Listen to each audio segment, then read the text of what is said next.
اعوذ باللہ من الشیطان الرجیم، بسم اللہ الرحمن الرحیم، اللہم صل علی محمد و آل محمد وعجل فرجہم۔ چھٹے جانشین رسول مقبول صلی اللہ علیہ وآلہ وسلم اور چھٹے تاجدار امامت و ولایت امام جعفر صادق علیہ السلام فرماتے ہیں مومن کے اندر 8 صفات ہونا چاہیے۔ نمبر 1، فتنوں کے دوران اطمینان۔ نمبر 2، آزمائش میں صبر۔ نمبر 3، آسائش میں شکر۔ نمبر 4، اللہ تعالیٰ کی طرف سے ملے ہوئے رزق میں قناعت۔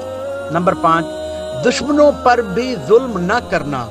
نمبر 6، دوستوں پر بھی اپنی رائے کو مسلط نہ کرنا۔ نمبر 7، اس کا جسم اگر تھکے تو محنت و مشقت اور عبادت کی وجہ سے۔ اور نمبر 8، دوسرے لوگوں کو اس کی طرف سے آرام اور سکون ہو۔